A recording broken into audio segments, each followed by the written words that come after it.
Okay, so we are going to start with the new chapter, which is carbon and compound.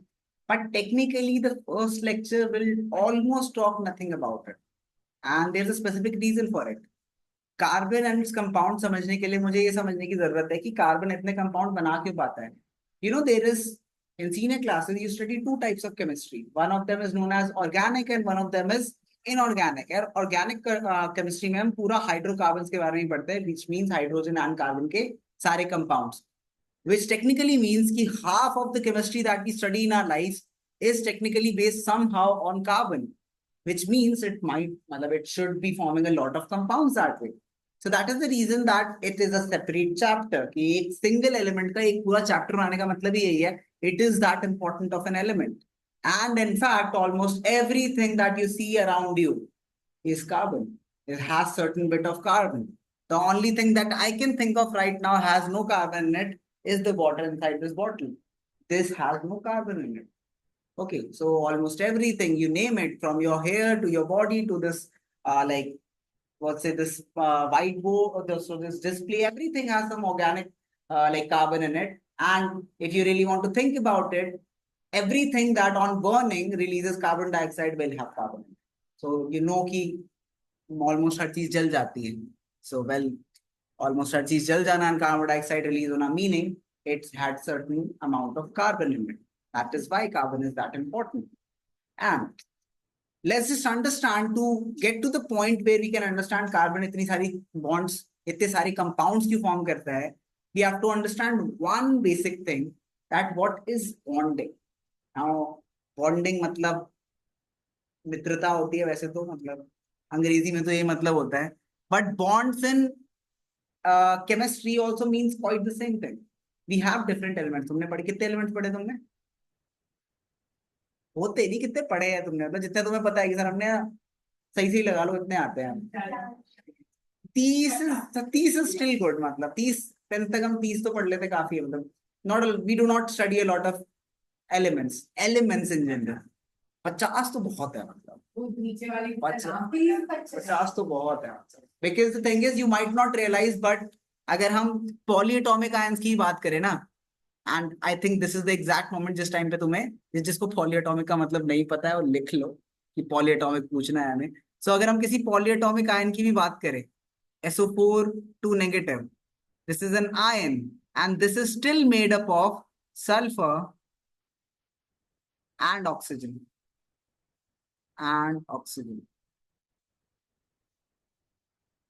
Now, to understand how does this valency thing work, I would give you an example, and it's one of my favorite examples.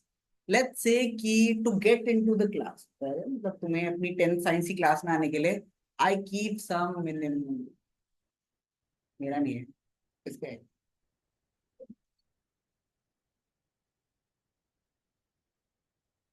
Okay. Keep your phones on silent, वरना I will keep that as a gift. Alarm भी silent हो सकता है. Technological revolution में चल रहे हैं हम. अलार्म साइलेंट करने का तो ऑप्शन होना चाहिए हमारे फोन से.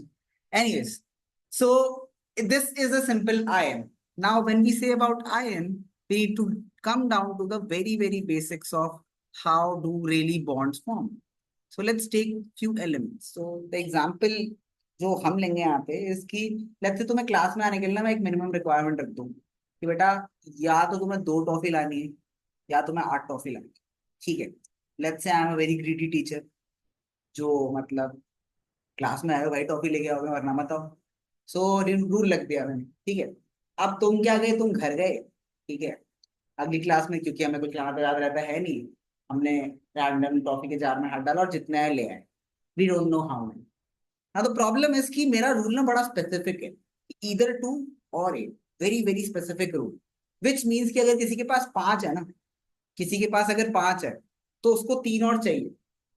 या तो तुम कहते हो सर 5 है उसके पास, लेट्स से उसके पास, मैं कहता हूँ just think about it, will take a particular scenario. Let's say कोई एक आया जिसके पास, लेट्स से किसको ABC ले लेते हैं. मतलब अभी फिर बच्चे बुरा मान जाएंगे, सर हमें कम टॉफी क्यों दिया आपने. लेट्स जस्ट से A है कोई जिसके पास 3 टॉफी. ठीक है, और बी है कोई जिसके पास let's say 7 toffee. Okay, now this one having 3 toffees, ठीक है, इसके पास अगर 3 टॉफी और इसके पास अगर 7 टॉफी है, इसके पास एक्स्ट्रा कितनी है? इसके पास एक एक्स्ट्रा है। और इसके पास कम कितनी है? एक कम है। सर इसके पास हम ये भी तो सोच सकते हैं ना कि 7 एक्स्ट्रा है, मतलब ये भी तो कर सकते हैं कि अगर हमें ईदर टू, अगर लेट्स से 5 एक्स्ट्रा है, सॉरी, अगर मुझे ईदर 2 या फिर 8 बनाने हैं, तो मैं ये भी तो बोल सकता हूँ कि ये अपने 5 दे दे। तुम मुझे बताओ नॉर्मल सेंस में, लेट अलोन केमिस्ट्री, तुम्हारे पास 7 टॉफियां हैं, या तो तुम 5 और किसी को दे सकते हो, या तुम एक किसी से ले सकते हो। व्हाट इज मोर, मतलब what is more plausible for you? एक लेना, मतलब इट्स वेरी मच लॉजिकल कि मतलब why would I give up my 5 toffees, just matlab I could just take one. So that also works in the logic of chemistry. It is much closer to getting 8, so it will try want to get it. Now when I combine these two, तो ये क्या कहता है, ये आपस में ना transaction करते हैं कि देख भाई तेरे पास एक ज्यादा है, मेरे पास एक कम है, सर आने देंगे नहीं हम दोनों में से किसी को, तो आप एक ले लो, आप एक दे दो। This type of transfer, this is the actual transfer. This type of transfer is what is known as a ionic bond.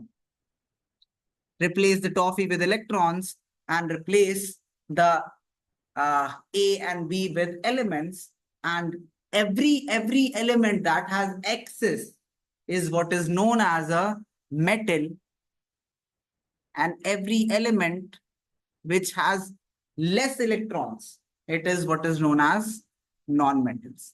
In fact, this is what is the primary definition of metals and non-metals, because this will work irrespective of any other thing. For example, हम बोलते हैं metal क्या होते हैं, sir वो ना जो lustrous होते हैं, and all of a sudden I can give you examples like sodium जो लस्ट्रस नहीं है। You give me an example कि सर मेटल्स वो होते हैं जो कि इलेक्ट्रिसिटी कंडक्ट करते हैं, या फिर जो गुड कंडक्टर ऑफ हीट होते हैं, या फिर लेट्स से जो सोनोरस होते हैं, for all of them we can give some example. Metals वो होते हैं जो सॉलिड होते हैं, then I can tell you just mercury, and you can always have a lot of such examples, which means we do not really have a definition with that, मतलब physical property से मैं definition नहीं दे सकता metals की। So metals are technically elements which are electropositive, which means उसके पास extra electrons है, and non-metals are elements which are electronegative, which means उसके पास electrons की कमी है। And the toffee example that I gave कि मैं तुम्हें तभी आने दूंगा जब तुम 2 हो या 2 लाओ या 8 लाओ, which is what is known as inert gas, जिसे कहते हैं inert gas configuration. तो हर एलिमेंट चाहता है कि वो अपने क्लोजेस्ट inert gas configuration पे चले जाए। Now to understand how and why inert gas configuration comes into play, और वो exactly 2-8 ही क्यों होती है, is higher level chemistry, and we'll not get into the details of it. It has a lot to do with charges, nuclear force, and a lot of exchanges between, जिसे कहते हैं ना, मतलब electron, neutrons and protons. We'll not get into the details of it, but हमें पता है कि as a general rule या तो 2 हो या फिर 8। So that is how we determine every single valency up to at least 20 elements. So that is how we determine valencies.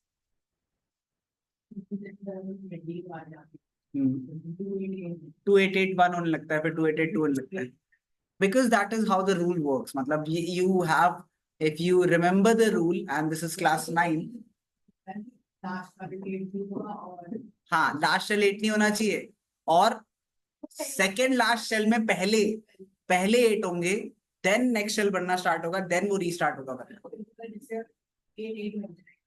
उसके बाद जब वो 8 बनेगा, उसके बाद तो मुझे 10 एलिमेंट है, वो सबको इनर्ट होना चाहिए। नहीं, मतलब see the thing is 281 is not inert, because उसके इनर्ट डिसाइड करता है लास्ट शेल से।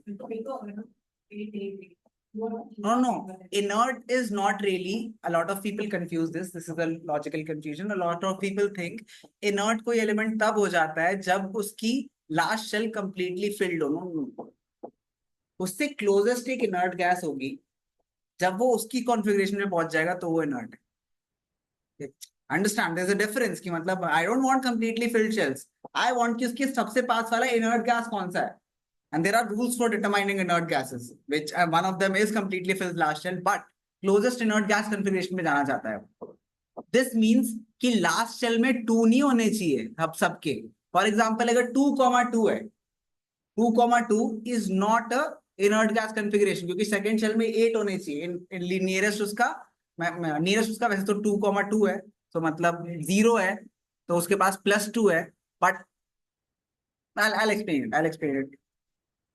Now this was all the scenario and this worked out perfectly for 2 people, जिसमें एक एक्स्ट्रा था, दूसरे के पास एक कम थे. बहुत ही अच्छी बात है. कभी कभी होगा एक के पास 2 एक्स्ट्रा है और 2 के पास एक कम है, तो उसने 2 को दे दिए. तो such is why you get Na, मतलब अलग अलग कंपाउंड बनते हैं, Na2SO4 and NaCl बनता है. तो this is NaCl by the way. This particular example is NaCl. So there are a lot of examples like that. Now, no, मैं last shell की बात कर रहा हूँ, don't worry. Russian की बात कर रहा हूँ, so it doesn't work that way. Okay, so now next let's discuss another thing. Let's say कि जो 2 लोग बचे ना, let's say क्लास में सब आ चुके, 2 बचे. PQ ले लेते हैं, या PQ के बाद वैभव ले लेते हैं. वैभव 1, वैभव 2. 2 वैभव भाई है, ये दोनों बच जाते हैं और दोनों ही बेशरम. ठीक है, दोनों ही बेशरम. इसके पास भी लेट्स से 7 है, इसके पास भी 7 है. दोनों के पास क्या है? एक कम. क्या करें? ना ये से एक दे सकता है, ना वो से एक ले सकता है. There is literally no transfer that can take place. तो ये बहस करते हैं, फिर ये इवेंचुअली एक कंक्लूजन पे आते हैं. ऐसा करते हैं हम, वैभव 1 एंड वैभव 2 साथ में चलते हैं. ठीक है, तो हम दोनों साथ में चलते हैं एंड हम बोलते हैं कि सर देखो, वैभव 1 और वैभव 2 एक ही तो बात है. हमारे मतलब जैसे एक एक नाम शेयर कर रहे हैं, हमारे पे 7 यूनिक है बट एक हम शेयर कर रहे हैं, ये हम दोनों की है मिला के. क्या 7 है दोनों? नहीं, एक शेयर करेंगे. नहीं 7 है, एक शेयर कर लिया तो दूसरे वाले का एक ले लिया ना इसमें. समझा नहीं? देख वैभव 1 वैभव 2, इसके पास कितने? 7, 1 2 3 4 5 6 एंड 7, एंड इसके पास भी 1 2 3 4 5 6 एंड 7. सो जब शेयरिंग होती है तो रादर देन ट्रांसफर, जो कि तुम मे बी जब तुम इलेक्ट्रॉन डॉट बनाते हो ट्रांसफर करते थे ना, उसे भेज देते थे. यहाँ पे भेज नहीं सकते, तो एक सर्कल हम यहाँ बनाते हैं और एक सर्कल हम यहाँ बनाते हैं. नाउ इस सर्कल के अंदर काउंट करो कितने हैं. आई गेट इट कि तू क्या सोच रहा है, but we talk in pairs. मतलब टेक्निकली शेयर तो एक ही करा ना उसने. शेयर तो एक ही, मैं कहता हूँ तेरे पास अगर हाँ, और दोनों एक एक शेयर करेंगे, मतलब इट इफेक्टिवली 2 है, जो this is what is known as, you'll study this अभी थोड़े टाइम बाद ही. This is what is known as a shared pair. ठीक है, this is what is known as a shared pair. हमने शेयर कर रखा है ऐसे, तो this is what is known as shared pair. तो पेयर्स में ही बात होती है, दोनों एक एक शेयर करेंगे, एक मतलब kind of like that. So this is what is known as the sharing of electrons, or the sharing of toffee in our example is what is known as bhaichara, but in chemistry it is known as covalent bond. Covalent bonds. Now remember, I have just taught you right now what are ionic and covalent bonds. It does not mean we did study right now what is ionic and covalent compounds. There is a very big difference and very subtle but important distinction between the two. So अगर कोई भी 2 elements के बीच में sharing of electrons हो, हम उन्हें बोलते हैं covalent bond. अगर there is some actual transfer of electrons that takes place, that is what is known as ionic bond. So now if I were to make an example of an element to make you understand this, so let's just say I make an element Na के last shell में कितने electrons होते हैं? Sodium के last shell में electrons होते हैं, एक होते हैं, एक मतलब हाँ 281. सो लास्ट शेल में कितने? मैं कह रहा हूँ बस लास्ट शेल की बात करते हैं. लास्ट शेल अगर मैं इसका बनाऊं सिर्फ, so in the last shell it has 1 electron. So let's just say it has one electron in the last shell.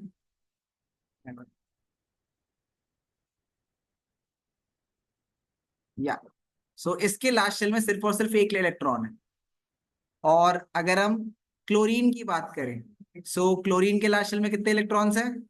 7। So chlorine के लास्ट शेल में you have 7 electrons. So if I were to make its, हाँ 7 electrons है। तो we have 1 2 3 4 5 6 7।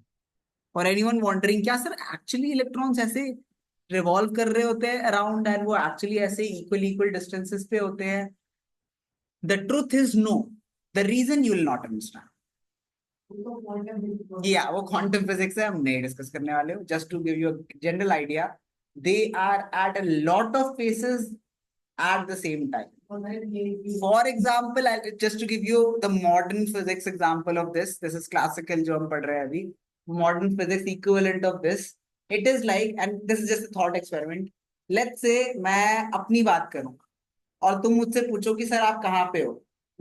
अगर मैं बोलूं I am in this whole room on all the single bench at the same time, but जब तुम मुझे देखोगे ना तब मैं किसी ना किसी एक बेंच पे देखूंगा।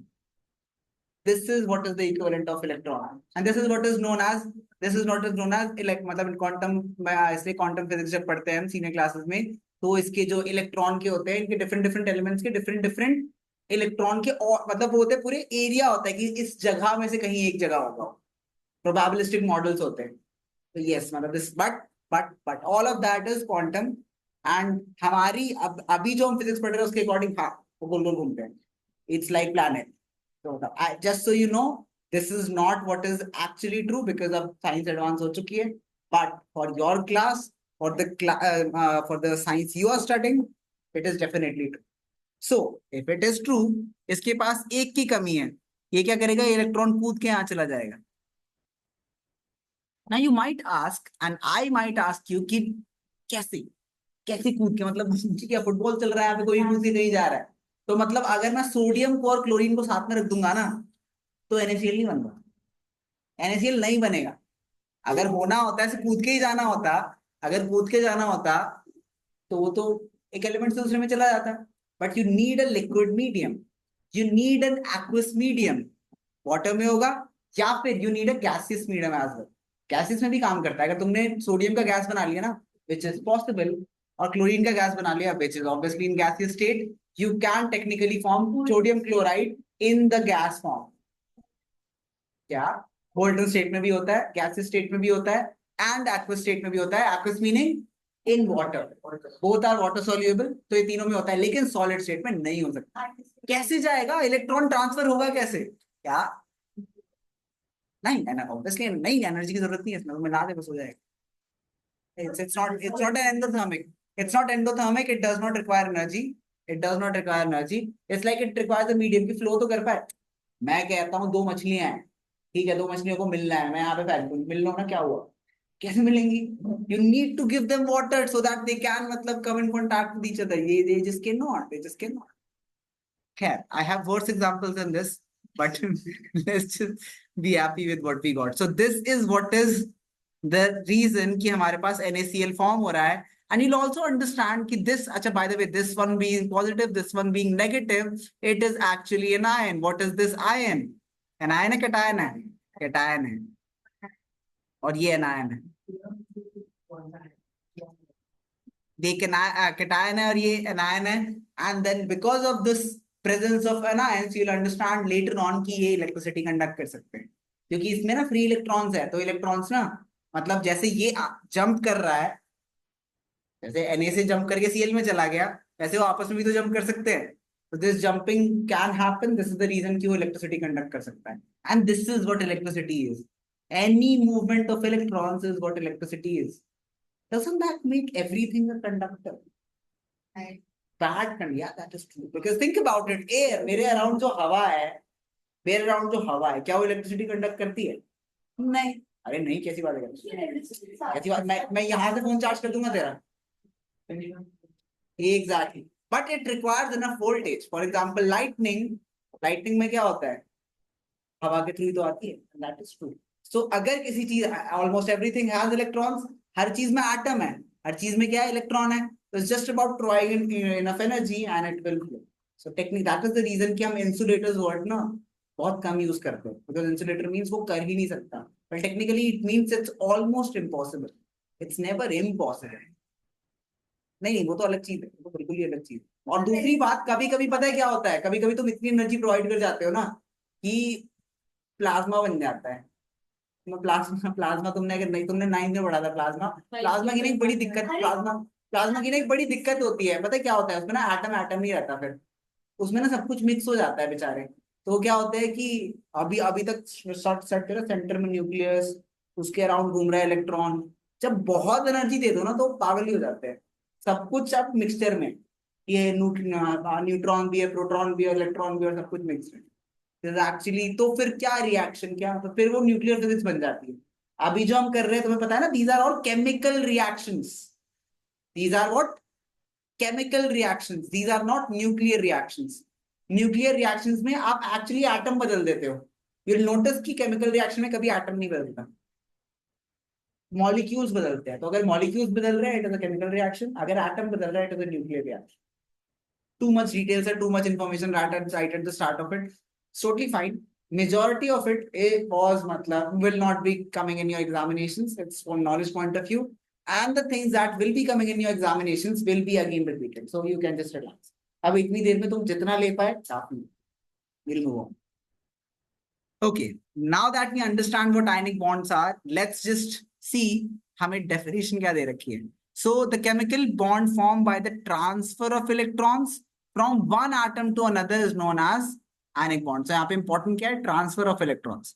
This transfer takes place in such a way that they have stable electron arrangement, मतलब nearest inert gas के जो हमने डिस्कस करा।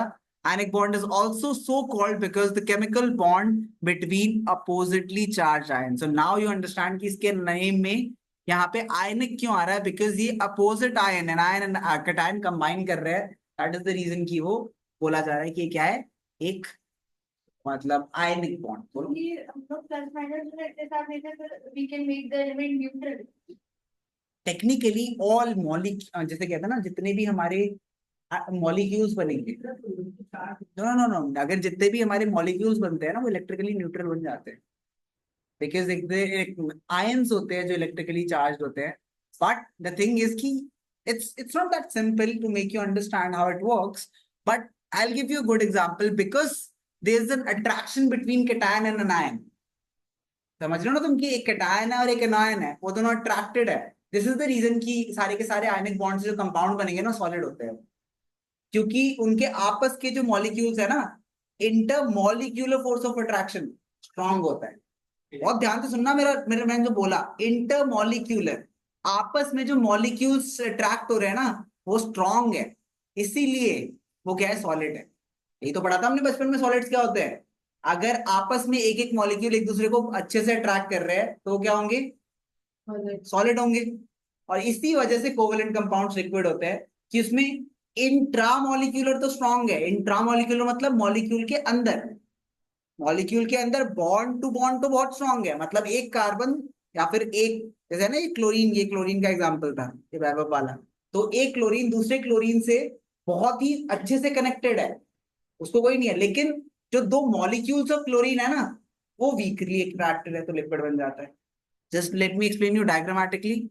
दिस मीन्स कि यहाँ पे जो Na और Cl है ना, ये NaCl है, एंड देन हमारे पास एक और लेट्स से NaCl है। तो ये दोनों NaCl में देखो, ये तो नेगेटिव आयंस है और ये पॉजिटिव आयंस है, तो ये भाई साहब को अगर ये अट्रैक्ट कर रहा है तो ये भी तो अट्रैक्ट करेगा।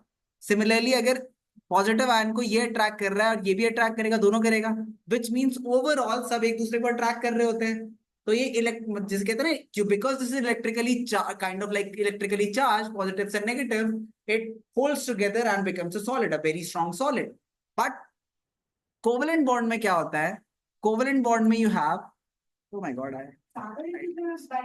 सो बेसिकली अगर लेट्स से कोवेलेंट बॉन्ड है, क्लोरीन है Cl एंड देन Cl एक और क्लोरीन के साथ क्या होगा, ऐसे डंबल जैसा शेप मतलब बनता है, ठीक है, you, and this is true, this is actually true. I mean, this is how why because we represent it as circles and then उनके bonds को हम represent कर रहे हैं with these lines and ये दोनों तो आपस में बहुत strong है. This is strong intramolecular. Intramolecular मतलब आपस में जो है एक मॉलिक्यूल के अंदर. बट अगर एक और क्लोरीन ले आओ ना यहाँ पे मैं, तो लेट्स से मैं एक और क्लोरीन का मॉलिक्यूल ले आओ यहाँ पे मैं, Cl and एक second, let's say I have another chlorine molecule and now we talk about the attraction between them. This is weak intermolecular. That's why मैं बार बार impact दे रहा हूँ, ज्यादा emphasis दे रहा हूँ on inter and intra, because inter means आपस में. Inter school competition, अलग अलग स्कूल compete कर रही है. Intra school competition, same school के अलग अलग बच्चे compete कर रहे हैं. तो दैट्स द सेम लॉजिक है. तो यहाँ पे इंटरमोलिक्यूलर वीक होती है, इसीलिए लिक्विड होते हैं. मैं ये बार बार इसलिए समझा रहा हूँ क्योंकि काफी बच्चों को लगता है कि कोवेलेंट बॉन्ड वीक होते हैं. No no no, covalent bond था वेरी स्ट्रॉन्ग, बट बॉन्ड तो मॉलिक्यूल के अंदर होगा ना, आपस में मॉलिक्यूल बॉन्डेड तो है ही नहीं, तो इसलिए वो वीक होते हैं. Weak intermolecular. ठीक है. So this is the reason why these are solids. The ionic compounds are solids, and these are liquids or gases generally. Generally, again, this is generally. This is not always or necessarily 100% of the time true. Next, जब हमने इस particular transfer की बात करी, तो इसमें एक था जो डोनेट कर रहा था. डोनेट करने वाला कौन था? वो डोनेट करने वाला था जिसके पास एक्स्ट्रा इलेक्ट्रॉन था. और एक था जो एक्सेप्ट कर रहा था. तो एक डोनेटर है, एक एक्सेप्टर है, और जो एक्सेप्टर है वो नॉन मेटल है, जो डोनेटर है वो मेटल है in most cases, in almost all cases. And yeah, that is what it means. And all of these things that यहाँ पे mentioned है हमने डिस्कस कर लिया है. वो पॉजिटिव आयन हो सकते हैं, किसी के नेगेटिव आयन्स होते हैं. एंड देन आयन्स हम उन्हें तब. अच्छा, एक और बात, मेरा बड़ा मन करता है पुरानी क्लासेस डिस्कस करने का बार बार. तो मुझे एक बात बताओ, इसमें Na पॉजिटिव और Na में से ज्यादा इलेक्ट्रॉन किस में है? Na में ज्यादा इलेक्ट्रॉन है. Na में ज्यादा इलेक्ट्रॉन है बिकॉज इस भाई साहब ने, इवन दो उनके ऊपर पॉजिटिव बना हुआ है, इन्होंने एक इलेक्ट्रॉन लूज करा है. इसीलिए कभी भी अगर आपको एटॉमिक नंबर देखना होता है ना, तो उसके नंबर ऑफ प्रोटॉन से देखा करो. नंबर ऑफ प्रोटॉन से, क्योंकि नंबर ऑफ इलेक्ट्रॉन्स तो बदल सकते हैं ना. आयन हुआ, इसके नंबर ऑफ इलेक्ट्रॉन बदल गए. फॉर एग्जांपल इसके नंबर ऑफ इलेक्ट्रॉन्स कितने हैं? ई नेगेटिव कितने हैं इसमें? बोलो. 10 है. ठीक है, लेकिन इसमें पी पॉजिटिव कितने हैं? 11 है. Whereas in Na, E negative is also 11 and P positive is also 11. By the way, किसी को समझ नहीं आई? E negative is electron, P positive is proton, N is simply neutron. Electron 11 को प्रोटॉन 11 नहीं हो, वो एक ही फिक्स होता है. इजीली कर सकते हैं. नहीं, प्रोटॉन चेंज नहीं कर सकते. इजीली कंडीशन केमिकल रिएक्शन पढ़ रहे हैं न्यूक्लियर में, नहीं खेल सकते उनके साथ. अगर हमने वो चेंज कर दिया ना, अगर तूने वो चेंज कर दिया, तो हो सकता है तू नोबेल प्राइज भी जीत सकते हो. No, it is true because a lot of Nobel Prize were initially awarded in finding new elements. And do you know how are new elements found? Through splitting the nucleus of heavier elements. This is exactly what is known as nuclear fission. Atomic bomb बना सकते हैं इस question के साथ. हाँ, क्या? नहीं भाई, मैं तुम्हें कह रहा हूँ बट 10 तो कर नहीं सकते जनरली. इतना आसान नहीं होता. टेक्निकली क्या करते हैं, बहुत हैवी. यूरानियम इतना ज्यादा क्यों यूज होता है बॉम्ब्स वगैरह में, प्लूटोनियम, बिकॉज वो बहुत ही हैवी. तो उसमें भाई साहब 234 प्रोटॉन्स है. एक बहुत ही हाई, मतलब क्या वगैरह छोड़ो, बीच में उसे स्ट्राइक करते हैं किसी हाई एनर्जी पार्टिकल से, तो 2 में टूट जाता है. और तुम्हें लगेगा कि तुम्हें क्या लग रहा है पहली बार में टूट जाता है. नो नो, वो एक्सपेरिमेंट हम ऑन करके छोड़ देते हैं, चलता रहता है, चलता रहता है, चलता रहता है. One of these days computer बोलता है, ओ माय गॉड, हो गया. This is exactly how elements are found, just so you know. This is exactly how elements are found. And this was a very very, तुम्हें क्या लगता है इतने सारे अजीब नाम क्यों है नए नए एलिमेंट्स के?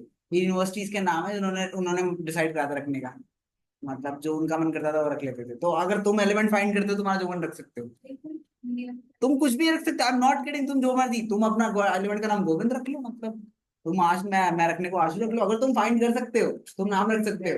It is as simple as that, मतलब I find this very beautiful. इसलिए तुम्हें बहुत सारे वियर्ड से नाम भी मिलेंगे एलिमेंट्स में, because someone was having fun. Thorium मतलब थोरियम मतलब बहुत अजीब अजीब नाम है आगे चल के तो। और most of them are radioactive, make sense. और all of this has reason. Anyone wanting, अगर तुम में से किसी का मन करना कि मुझे ना जानना है एलिमेंट्स कैसे फाइंड हुए थे, because one of the things I did when I started in class 10, elements के आने में मैंने पढ़ा ठीक है मिल गए एलिमेंट्स कैसे मिले। So if you want, I will send you a 2-hour video, you can solve that. It is extensively heavy on your brain, so be careful watching it क्योंकि थक जाओगे। थक जाओ, आप मैसेज डाल दो भेज दूंगी। It's a very interesting video. It will teach you about like radioactive decay. It will teach कि कैसे why is it कि हम last element एक जो radioactive नहीं है वो last क्यों है radioactive जो नहीं है। मतलब बहुत इंटरेस्टिंग क्वेश्चन होते हैं ना कि हमने इतनी बड़ी periodic table देखी है। पहली बात तो तुम्हारे कोर्स से periodic table हटा दिया, मेरे को सीखा दुख है। था पहले पता है, लास्ट टू लास्ट ईयर ही था, मैंने पढ़ा रखा है। वो याद नहीं रखती उस उसके क्यों क्या होता है बताते थे पहले, मतलब क्यों क्या होता है बताते थे, तो अब हटा दिया।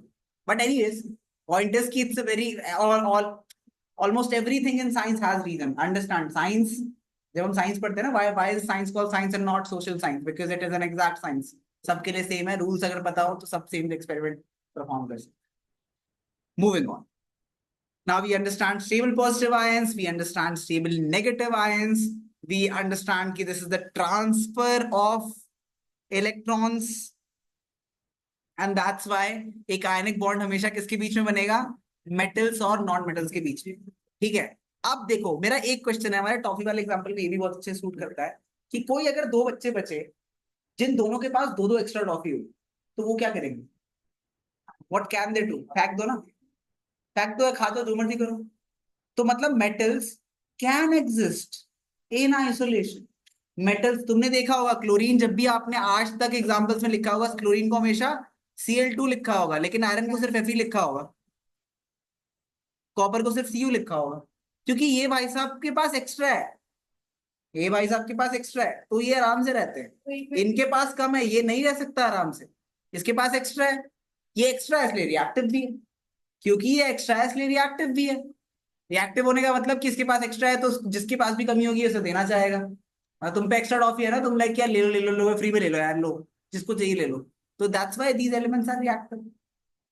So this is how it works, and that is the reason every time you'll mention a metal in a chemical reaction, you'll mention it as it is, Cu as it is, Fe as it is, Zn as it is. But whenever you mention a non-metal, irrespective of non-metal क्या है, copper, for example, chlorine, Cl2, for example, argon, argon कैसे mention करेंगे यार, वो तो not है ना sir, तो टेंशन ही नहीं है।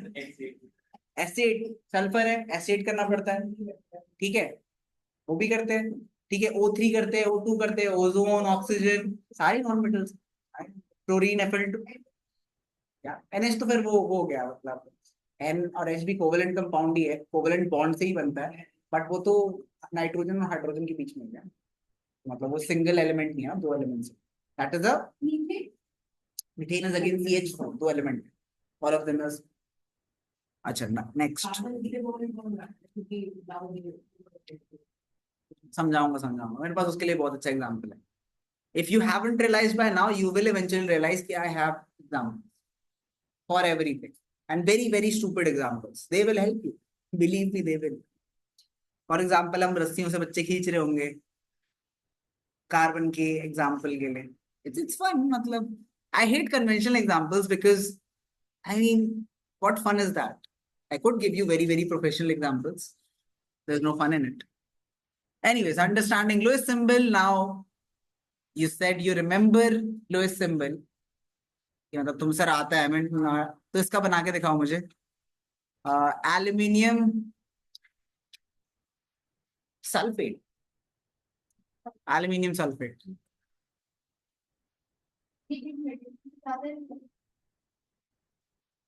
एल्यूमिनियम सल्फेट क्या?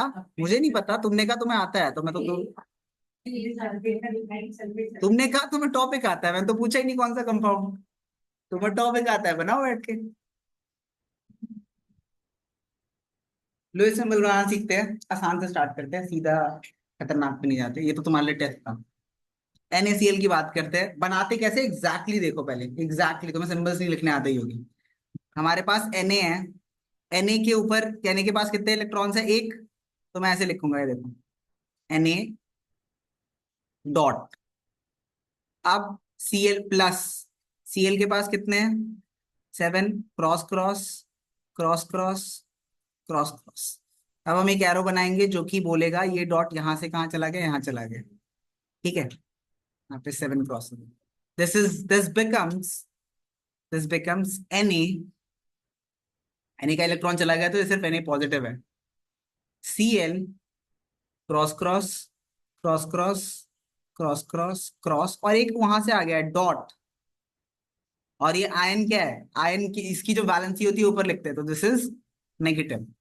केमिस्ट्री को 1 से दुश्मनी है, 1 नहीं लिखता। केमिस्ट्री में 1 लिखते ही नहीं, जब भी 1 आता है अवॉइड कर देते हैं। नोटिस करा ना तुमने NaCl, लेकिन Na1 NaCl1 क्यों नहीं लिखते हैं? 1 से दुश्मनी है। तो यहाँ पे -1 होनी चाहिए थी वैसे, 1 माइनस, नॉट -1, 1 माइनस।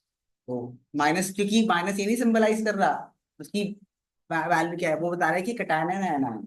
तो पॉजिटिव का मतलब इट इज कटायन, नेगेटिव का मतलब इट इज एनायन। ऐसे बनाते हैं। तो Al सबसे पहले तो तुम्हें पता होना चाहिए। अगर तुम्हें केमिकल रिएक्शन नहीं बनानी आती, मतलब तुम्हें अगर कंपाउंड नहीं बनाना था, तो तुम वैसे भी लुईस सिंबल नहीं बना सकते। Al की वैलेंसी बोलो, नालायकों। SO4 की वैलेंसी, मैंने प्लस माइनस लिखने का एक ही रीजन है कि मैं ये समझूं कि वो कोवलेंट बनेगा या आयनिक बनेगा। तो वो आयनिक बनेगा क्योंकि एक पॉजिटिव है एक नेगेटिव है। अगर दोनों नेगेटिव होते तो वो कोवलेंट बनता। ध्यान रखना है इस चीज का। तो ओनली रीजन मैं पॉजिटिव नेगेटिव लिख रहा हूँ, इसलिए मुझे ये समझ आए कि पॉजिटिव मतलब बनेगा भी या नहीं बनेगा जो हम चाहते हैं। हाँ, तो आप क्रॉस मल्टीप्लाई करेंगे तो what do we get Al2SO4 whole thrice.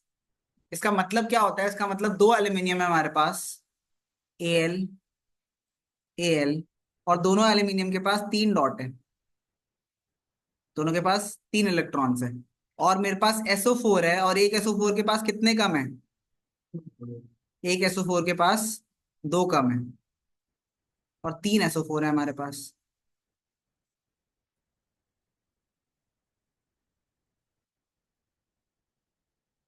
अच्छा, अब ले जाते हैं यहाँ से, एक यहाँ फेंक देते हैं, एक यहाँ फेंक देते हैं। यहाँ पे 2 आ गए, मतलब भेजना है, नेक्स्ट में स्टेप में लिख देंगे। अब यहाँ से एक, और यहाँ का सेकंड, यहाँ का फर्स्ट यहाँ चला गया। क्या? हाँ, कह रहा, वही तो मैंने कहा था जी, 1/10। ये और ये यहाँ चले गए। Now we get Al। अब कितने Al है? Al2 है, और इसकी वैलेंसी क्या है? 3+। ठीक है, अब SO4 cross cross cross cross cross cross dot dot, ये कितने हैं? 2, सॉरी 3 है, एंड ऊपर वैलेंसी क्या है? 2-। This is how you do it. ठीक है, very very important things that you must know here, कि यहाँ पे ये बताता है नंबर कितने हैं, कितने SO4 है, ये बताता है उसकी वैलेंसी। सिमिलरली यहाँ पे ये नंबर, ये वैलेंसी, ये ब्रैकेट बाहर आता है। अगर यहाँ पे कोई कंपाउंड होता तो उस पूरे के ऊपर ब्रैकेट आता, एंड इसके पास कोई इलेक्ट्रॉन नहीं बचा है, इनके पास, इसके पास सारे इलेक्ट्रॉन्स आ गए। Important things, this is how you form aluminium sulphate. Now because you didn't ask sir sulphate कैसे बना, हम तो एलिमेंट को खेल रहे थे ना, हम तो एलिमेंट से खेल रहे थे, सल्फेट एलिमेंट तो नहीं है। तो सल्फेट क्यों नहीं बनाया मैंने यहाँ पे? Because sulphate is, now this is the reason I told you there is a difference between ionic compound and ionic bond. क्योंकि यहाँ पे SO4 में कोवलेंट बॉन्ड है, लेकिन कोवलेंट बॉन्ड होने का मतलब ये नहीं है कि वो क्या है, कोवलेंट कंपाउंड, क्योंकि इसमें आयनिक बॉन्ड भी है। तो अगर तुम्हारे पास कोवलेंट बॉन्ड भी है एंड आयनिक बॉन्ड भी है, तो आयनिक कंपाउंड है in most cases. For example, इसमें even though SO4 is a covalent bond, SO4 के अंदर कोवलेंट बॉन्ड्स है, लेकिन सिंस उसमें इलेक्ट्रॉन्स की एक्सेप्टेंस हुई है एंड ट्रांसफर हुआ है, तो it becomes ionic compound. So Al होती है, किसने कहा? टू नेगेटिव, टू नेगेटिव होती है, गलत याद है तुझे जो भी याद है। Anyways, so now let's discuss one more thing कि SO4 कैसे बनता है। तो सल्फर के लास्ट शेल में कितने इलेक्ट्रॉन्स होते हैं बताना। सल्फर के लास्ट शेल में कितने इलेक्ट्रॉन्स होते हैं? सल्फर के लास्ट शेल में कितने इलेक्ट्रॉन्स होते हैं?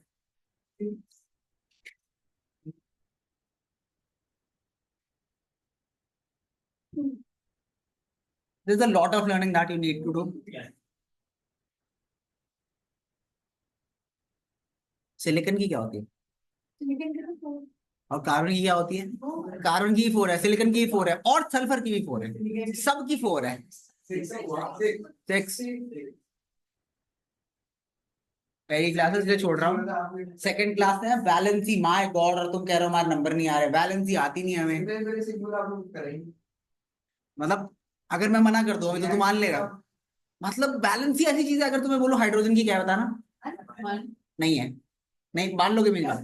मान, अच्छा इतने ट्रस्ट इश्यूज है तुम्हें खुद से कि मतलब बैलेंस ही ऐसी याद होनी चाहिए कि कोई दुनिया में कुछ भी कहते यार याद है, मुझे याद है, सिंपल एज दैट। अच्छा, सो नाउ SO4 बनाने के लिए हम S के पहले चार जितने 6 इलेक्ट्रॉन्स है वो स्प्रेड कर देते हैं। ऑक्सीजन में कितने होते हैं? ऑक्सीजन की नहीं याद है तुम्हें? माय गॉड, ऑक्सीजन में भी 6 है। 1 2 3 4 5 6।